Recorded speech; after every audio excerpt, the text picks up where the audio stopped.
Hello and welcome to The Drawing Board. I'm Monita Rajpal. Every single one of us has a story worth telling. It's that story that shapes who we are at home and what we bring to our work every single day. It's in the details where we discover the moments that shaped us, the people who inspired us, and the choices that changed the course of our lives. When we start to get to know people on a deeper level, there is an appreciation for all that they bring to the table. So, what better way to understand what separates WATG from the rest than to get to know the extraordinary talent that make WATG the world-class architecture and design firm that it truly is. Plus, we have some fun along the way. This week, my guest is Ronnie Tan, Director of Landscape at WATG Singapore. Ronnie's love for the outdoors is palpable. Growing up in a city like Singapore, there was no shortage of lush greenery for him to be inspired and nurtured by. It would be that sense of wonder that would inform his career choices, from his role as an outdoor educator and corporate trainer with the Outward Bound movement to taking a leap of faith by retraining as a landscape architect. The constant was and continues to be Ronnie's desire to explore the beauty and intelligence of the natural world and how we can thrive with all that Mother Nature offers. This, along with an interest in how technology influences and shapes our relationship with nature, is what he brings to WATG. And despite being a self-described introvert, this conversation is truly engaging, fun, and special. Ronnie joins me from Singapore.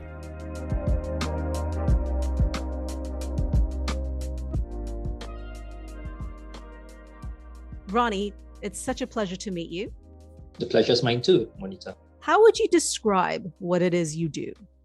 I help to lead the landscape architecture team, hospitality, resort projects, or public space cover projects. Your story to becoming and your journey to becoming a landscape architect wasn't what would be described as a direct path. What brought you to this profession? Landscape architecture hasn't always been my career. In fact, it's my second career. My first career was in outdoor education, organizational development, and corporate training with Outward Bound Singapore. So it's not conventional. I took one big, long route before I ended up where I am today. Reason being is, I didn't have the opportunity to get educated in landscape architecture when I was young. Yeah, okay. So I didn't have the resources. I didn't have the opportunity. So the opportunity arose later on in life. And why landscape architecture? It's a combination of my various interests and the paths that I've taken in the past. Since young, I've been quite outdoorsy, right? During school breaks, I'll be on the first train to Malaysia to climb hills. I'll find myself kayaking and sailing out in the seas. And during my army days in national service, I was an army officer. So that culminated, that helped, in my love for the great outdoors. And plus a little bit of a flair in design, yeah. So all the confluence coming together, that's where I find myself. That's what I end up doing in landscape architecture. From a design perspective, what has nature and being in nature taught you? I think the most important aspect of it is the appreciation of it and the importance of conserving our natural capital. I mean, right now there's a lot of talk about sustainability, that we have to save the world and all those keywords that's being thrown out there, right? But what does it really mean, right? What does it mean for a city dweller? What does it mean for a developer? What does it mean for a human being? So it probably means different things to different people. But having past experiences embedding myself in the environment, in Mother Nature, I think I've got a bit more sensitivities towards this, and it means more to me than probably others. What does it mean to you? It's everything. It's what you can see and feel, and also the ephemeral, right? The sunlight filtering through the leaves in the forest, the sound of the streams, of the water in the streams, the smell of fresh leaves, and the vegetation. Yeah, it's all the sensorial cover qualities that comes together, and that's what it means to me. It's Yeah. a spiritual experience, even. Mm, I know that, for me personally, I grew up, raised, worked practically all of my life in a city, different mm, cities. It was only about 6 years ago that we moved to the countryside, switched our entire life from an urban mm, existence to one that was rural. right. There's a place near where I live, and there's a forest. And as the moment I step into this forest, I am transported to a different place, Mm, emotionally, mentally. And as you say, it is a sensorial experience that I feel so small, uh, in a really good way, that I am part of a mm, bigger picture. And I mm. think oftentimes we lose that sense of place in this world, right? Yeah, that's right. I mean, Singapore is also a city, right? I mean, it's a city nation. But what we have is nature embedded within the city, right? I mean, I've been living in an apartment my entire life, but next door I've got a small little patch of greenery, right? And right now in Singapore, you find greenery all over the place. You have it on the rooftops, you have it on the sides of buildings, you have it in the neighborhood, right? So that's something that we're trying to do as an entire country, which is to embed or infuse nature into the urban scape, into the urban fabric. Mm-hmm. As someone who has built a life and career directed by the love of the outdoors, what are your thoughts on how technology fits into that? I think there's no escape in facing this technological digital tidal wave, right? That's something that we are also trying to explore here in WATG, which is to how do we capitalize, how do we use technology, in what we're trying to do here in the design of the landscapes, in the design of our in the design of our projects. I think technology or digitization is a vehicle that we can leverage on, to advance our knowledge of nature and to help us design what's going to be to come in the future. There's a lot of things that we don't yet understand about our physical environment, right? Like it's only in the recent years that we are beginning to discover or explore some of the unknown facts about our Earth, right? So I think digital technology or being able to sense or get data of what's happening around us is important, and that will help us in our design processes. What do you believe is important for us to consider Mm-hmm. when it comes to landscape architecture and how it can impact the quality of our experiences, regardless of the space that we're in, whether it's hospitality or an office space or a residential space? I think a lot of people have got the misconception that landscape architecture is about just planting trees, or we deal just with plants, right? So a lot of people mention that landscape architects are actually glorified gardeners. But plants are just something that we use in our design. I mean, it's a planting material. It's a material, right? We do more than that. Landscape architects do more than that. I always use the analogy, or I use colors to simplify matters for people, for a lay person. Sure. So you have got green for the plants, you have got blue for the water. So landscape architects design waterways, we design sustainable urban systems, in terms of stormwater drainage. We do landform terrain interventions, so that's the brown. We do placemaking. We appeal to people's social economy, communities. That's probably a red. And of course, we do simple structures, and we deal with plazas, hardscapes, and all. That's the gray. Yeah. So, so landscape architecture entails the whole spectrum of the built environment, actually. It's just that we don't build tall buildings. Our playing field is the outdoors, the outdoor environment, you know. So Catherine Gustafson, one of my compatriot landscape architect, the landscape architect who designed the Princess Diana Memorial, she aptly once said that anything that has got a roof belongs to the architect, right? Anything else that's exposed to the sun belongs to the realm of landscape architects. So that's quite true. Yeah, and that subtly sums up the role of a landscape architect, actually. How has that role and that playing field evolved over the years? It's evolved quite significantly, actually. I mean, if you look at how landscape designers, I'm not even talking about landscape architects, landscape designers. I mean, in medieval times, they would be engaged in probably gardens associated with the kitchen, with food, right? With roses, with flowering plants. Then, you have got landscape architects like Frederick Law Olmsted, who went on to design Central Park in New York, right? Or big grand gestures like the garden in Versailles, right?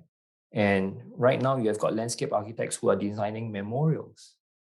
They're designing, public spaces, sure, but they're also involved in conservation projects, right? So in those kind of projects, it's not so much of design and developing, but you are going in with a very light touch and trying, if possible, not to have anything at all, actually, right? It's about trying to conserve and trying to be sustainable or even being regenerative, trying to do something that's net positive. So yeah, it's evolved through time, actually. The context has changed, the requirements, the demands has changed over time. How is having this second career of yours, and even actually the life that you've had before, how has being in nature and working with nature informed your perspective on life? Wow, that's a very big question. Perspective on life. Isn't it? Yeah, wow. I think it's given me a different perspective that we shouldn't be anthropocentric. Whatever that we're designing for is not always the case whereby human beings are the clients, right? We're designing for the communities, and the communities is the entire spectrum of living things that's out there in a particular plot of land that we're entrusted with. So it can be human beings, of course, but it can also be the birds, the butterflies, the creatures that live within it, right? And beyond. Because if, for example, you're given a site to work with, right? But that particular site, with its physical boundaries, is a political boundary, is an imaginary boundary, right? The wildlife that resides within that boundary or beyond, they don't see that boundary. To them, it's invisible, right? I mean, I've designed a development where the birds, the clients are the birds, and the birds fly down to Singapore from Mongolia, China, and they are on their way to Australia, New Zealand, you see.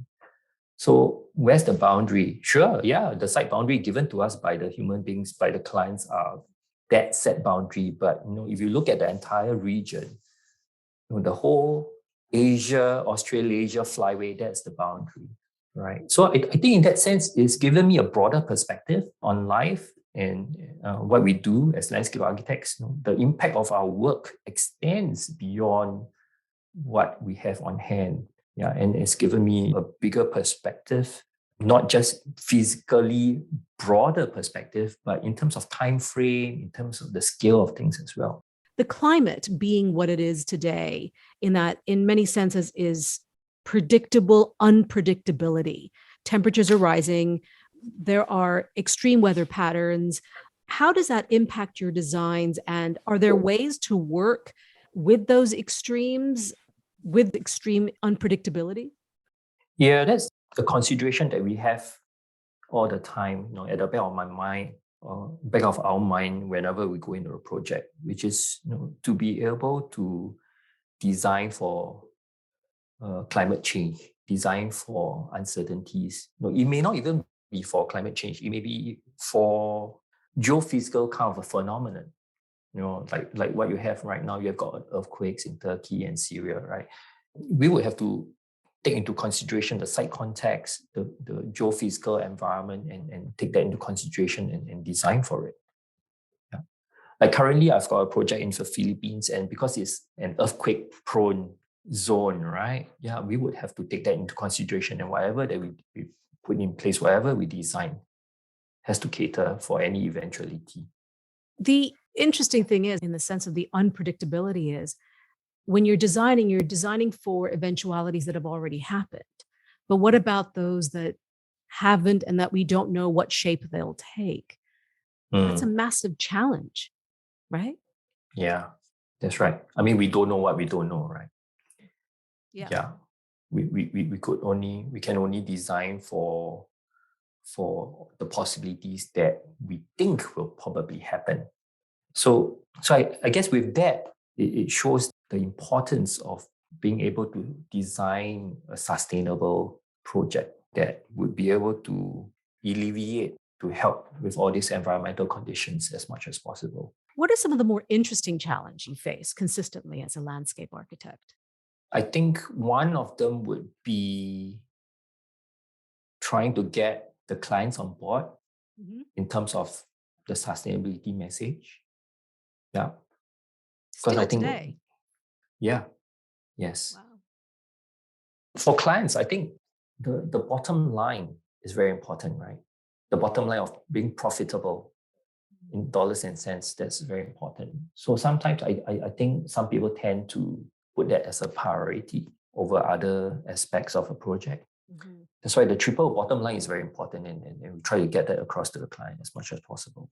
That, apart from just being profit driven, looking at just dollars and cents, there are also other important aspects that we need to cater for. And sometimes it just takes a little bit of education, right? Sometimes they just need to be brought on board and being enlightened to such aspects. And yeah, they may be sold on it. I guess it's also a different way of looking at what return on investment actually means. That oftentimes it has been defined with the dollar sign attached to it as the return on investment, whereas there has to be consideration of the social, societal impact as a return on investment. And that's an important consideration to have today. And the other challenge is what I mentioned earlier, is that we're not designing for human beings all the time, right? Necessarily designing for human beings all the time. We have to consider the other aspects of the environment in our design, and not being so caught up with being too human-centric. What would an ideal project look like for you? Probably a conservation project. Conservation in every sense of the word, conserving the flora and fauna of a place, but also conserving the culture, the community, and making it work sustainably. In trying to conserve a site, we have to consider whether it's economically viable as well or not, right? For the people living within it, the communities. So yeah, my ideal project probably entails something like that, a conservation project that ropes in the local community and making it equitable and socially and economically viable for these people. You said in an interview once that as a designer of the environment, we need to understand the cultural and natural world and its processes. Only then will we be able to appreciate its beauty and design for the better. And that often comes with travel. What were your travel experiences growing up? I love traveling. I like to see the world. I like to see, not just the natural environment, but how human beings, how do the communities interact with the natural environment. And that's why I think I like to travel to the rural countrysides to see how people have lived, in tandem with the natural environment, and not just like what we do nowadays, going in with a very heavy hand, slash and burn, and cause tons of destruction as we go along. But rather, communities of the past, how do they live sustainably with what they have on hand? So when I was growing up, and even till now, I love to travel to such places to experience it firsthand. Of course, I love the cities as well, for its energy and vibrancy and the food. Yeah, we all do, right? Absolutely. Where did you grow up? Singapore, born and bred in Singapore. Yeah, but I was educated in New Zealand and London as well. And what were who were the biggest influences in your life? My parents, I guess. Yeah, I'm second generation Singaporean. My dad came from China. So I guess I got the spirit of adventure from him, traveling down, trying to find new frontiers, trying to find new opportunities in Singapore when he was young. And being traditional Chinese, I think I got my values of family, of how we interact with people, of how we should treat our elders from my parents, I guess. Sorry, I think you're trying to expect, me being influenced by some big names. No. Actually, I would rather hear the more personal. We can always say, some other big name or professional person is the influence, but I think the real influence comes from deeper within. It comes from much earlier in our life, and they are the ones that shape how we see not just the external world, but the internal world, how we see ourselves. Right? Yeah. How do you feel you've grown? Because you work in nature and it is such a meditative, medicinal experience to be able to do that. How do you feel you've grown and changed? I mean, having worked in nature or with nature, sometimes, we get into the nitty-gritty and the grind of our daily lives, right? Yeah. It's sometimes it allows me to just take a step back and say, in the grand scheme of things, it doesn't really matter. The sun still sets, the sun still rises, we still go around the sun, and tomorrow will be a better day. So I think it allows me to have that perspective when days are difficult. Let's have some fun. I'm going to ask you some quick fire questions. What's the best piece of advice you've ever received? Yep. Okay. This advice, I got it from my Outward Bound days. Don't be afraid to lose sight of the shore if you were to find new adventures and to seek to find new oceans. Love that. Yeah. What would be something about you that would surprise other people that they probably don't know? I am an extreme introvert. Yeah, I can find myself clam up in a room all by myself for days on end. Talking to people, being in a social setting is a learned response. Mm-hmm. Yeah. Well, you're doing great right now. Oh, thank you. Tell me about some jobs you've had in the past. You mentioned you were in the Army. What about some other jobs you've had in the past? Oh, when I was very young, I sold shoes. In between schools, during the holidays, trying to earn some quick bucks. I sold shoes. Then apart from that, I was, helping out in school camps. So that's part of the whole outdoor experience as well. Yeah. What were you taught was fundamental to a fulfilling life? Family as a core, then extending that outwards, it would be the country. Yeah. Very nationalistic, very Confucian kind of values, isn't it? It's important. Self, family, country. Beverage of choice? Currently, coffee with no sugar, no ice. Nice. Used to be Coca-Cola, but I think age is catching up. Gotta give it a go. Favorite meal? Chili crab. What feeling are you searching for most when you're working? Creativity, inspiration.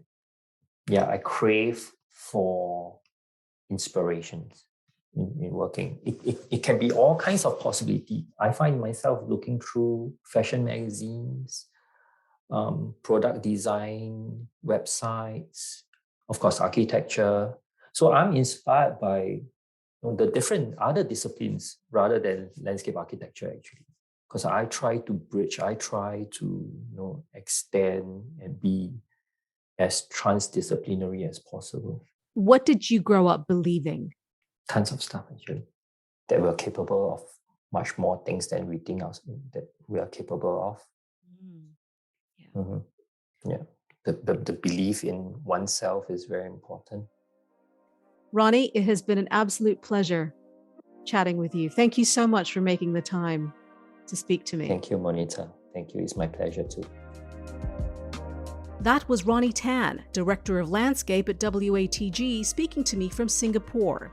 You've been listening to The Drawing Board, a WATG podcast. I'm Monita Rajpal. Thank you for joining us.